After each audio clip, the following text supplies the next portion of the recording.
नमस्कार, स्वागत है आप सभी का डबलरी पे। और आज बहुत ही बड़ी जियोपॉलिटिकल डेवलपमेंट देखने को मिली है। दुनिया के हर देश की छवि के बारे में एक अपने विचार होते हैं।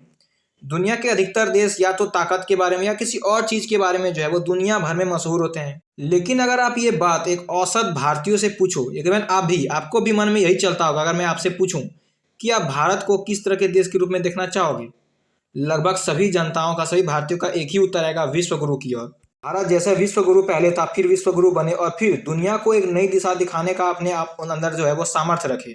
और हुआ कुछ ऐसा कि कल यूक्रेन की उप विदेश मंत्री जो है वो और भारत में आई थी और कुछ ऐसा ही बात उन्होंने कहा।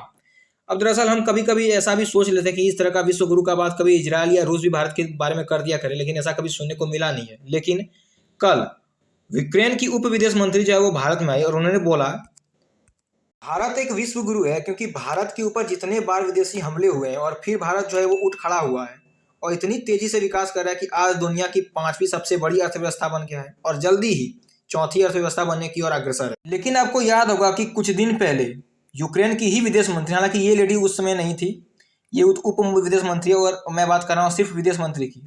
ये बात है लगभग अगस्त 2022 की। तब यूक्रेन की जो है विदेश मंत्री, उन्होंने बोल दिया था कि इंडिया रूस का कच्चा तेल को खरीद रहा है, यानी कि यूक्रेनियों के जो है वो ब्लड को वो खरीद रहा है, खून को खरीद रहा है। जबकि उस समय तक भारत उतना अधिक मात्रा में जो है वो रूस से कच्चा तेल खरीद भी नहीं रहा था, जबकि जितना हम आज खरीद रहे हैं, मान के चलिए उससे आज 2 गुना हम रसिया से कच्चा तेल खरीद रहे हैं। जबकि उस समय हम जितना इराक से तेल खरीद रहे थे उसका 1/4 भी हम जो है वो रसिया से नहीं खरीद रहे थे। तब इस तरह का हमें कमेंट जो है वो यूक्रेन से सुनने को मिला था। लेकिन काफ़ी प्रेशर बनाने के बाद, अमेरिका हो या फिर पूरे यूरोप का प्रेशर बनने के बाद भी यूक्रेन को समझ में आ गया कि इससे भारत को कुछ होने वाला नहीं है, कोई भी भारत इससे हिलने वाला है नहीं। अब अंत में कि अगर भारत का समर्थन चाहिए तो भारत के साथ सरल होना होगा और भारत को आंखें दिखाने से कुछ होने वाला है नहीं।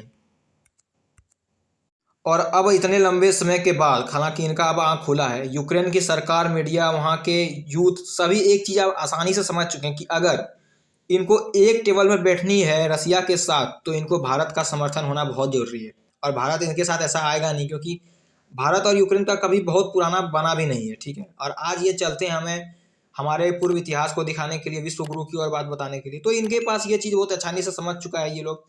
बहुत बड़ी इकोनॉमी है भारत और दुनिया में लगातार आज भारत की छवि जो है वो मजबूत होती जा रही है।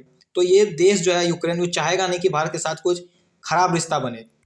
और इसी का चीज़ हमें देखने को मिला कि जब कल हमारे यहाँ जो है यूक्रेन की उप विदेश मंत्री आई तो उन्होंने भारत को विश्व गुरु के नाम से संबोधित किया और बताया कि भारत में वो पोटेंशियल है कि भारत चाहे तो इस तरह के मुद्दे को बहुत ही आसानी से हल कर सकता है और भारत को कोई सीख दे भी नहीं सकता है, क्योंकि इसमें वो क्षमता है कि ये खुद निर्णय ले। तो आपका क्या मानना है इस वीडियो के ऊपर? एक भारतीय की इस तरह का यूक्रेन का कमेंट आया था और आज फिर इस तरह का कमेंट आया, हमारी नीति कैसी है, विदेश नीति? अपनी राय हमें कमेंट करके जरूर बताएं और इस तरह की वीडियो को देखने के लिए हमारे चैनल को जरूर सब्सक्राइब करें। धन्यवाद, जय हिंद।